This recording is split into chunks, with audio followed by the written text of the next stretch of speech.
Hi friend, तर आज मी तुम्हाला बटाट्याची भाजी कशी बनवायची ती दाखवणार आहे। थोडीशी वेगळी पद्धत आहे। याच्यात आपण थोडेसे वेगळे म्हणजे सिक्रेट मसाले घातलेले आहेत। तर ही रेसिपी पूर्ण पहा। रेसिपी आवडली तर लाईक, शेअर आणि सबस्क्राइब करायला विसरू नका। तर गॅसवरती मी पॅन ठेवलं आहे आणि त्याच्यामध्ये तेल घालून घेतलं आहे। तेल आपलं ना छान असं गरम झालेलं पाहिजे आणि त्यानंतरच आपण त्याच्यामध्ये फोडणी द्यायची आहे। तर इथे आता आपण तेलामध्ये मोहरी घालायची आहे। मोहरी चांगली तडतडायला द्यायची, नाहीतर काय होतं कच्ची राहिली ना तर भाजी छान लागत नाही। त्यासाठी चांगली तडतडून घ्यायची, म्हणजे तेल गरम झालं ना तरच मोहरीची फोडणी चांगली होते। पण इथे मोहरी करपली ना तर ती काय होते, कडू पण लागते।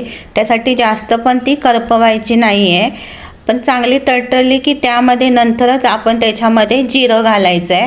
तर इथे आपली मोहरी परतून झालेली आहे। त्यानंतर आपण घालायचं आहे इथे हिरवी मिरची। हिरवी मिरच्या मी इथे 5-6 घेतलेल्या आहेत। जसं तुम्हाला तिखट पाहिजे त्याप्रमाणे घालायचं आहे। त्यानंतर इथे घालायचं आहे बारीक चिरून घ्यायचा कढीपत्ता। त्यानंतर घालायचं आलं, लसूण आणि आलं मी इथे किसून घेतलेलं आहे। बारीक चिरलेला कांदा। तर इथे आता हे ना आपण सर्व चांगलं तेलामध्ये परतून घ्यायचं आहे। कांद्याला थोडा कलर येईपर्यंत आपण हे परतत राहायचं आहे। अशाच मी काही रेसिपी चॅनलवरती अपलोड केलेल्या आहेत। जर तुम्ही अजूनपर्यंत पाहिला नसाल ना तर नक्की पहा आणि रेसिपी आवडली असेल तर लाईक करा, शेअर करा आणि सबस्क्राईब करा।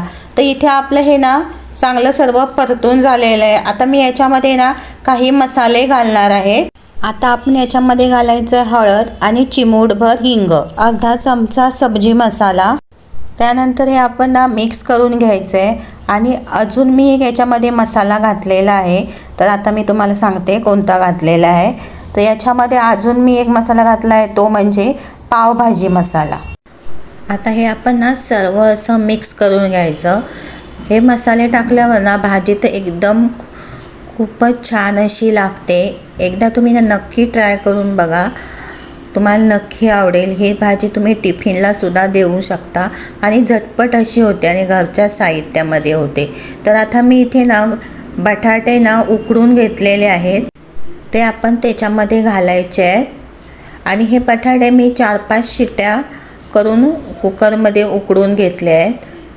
त्यामध्ये मी थोडंसं मीठ पण घातलं होतं, म्हणजे कशी बटाट्याला चांगली चव येते मीठ घातलं की। त्यामुळे नेहमी काय करायचं, बटाटा उकडते वेळी त्याच्यामध्ये मीठ घालायचं, म्हणजे बटाट्याला छान अशी चव येते। तर हे बघा मिक्स करून घ्यायचं आहे।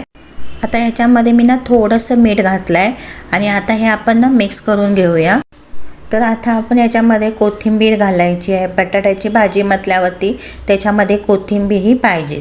तर इथे आपली ही बटाट्याची भाजी तयार झाली आहे। तुम्हाला ही रेसिपी कशी वाटली, ती आवडली असेल तर लाईक करा, शेअर करा आणि सबस्क्राईब करा। परत भेटू आपण नवीन रेसिपीसोबत। तोपर्यंत बाय बाय।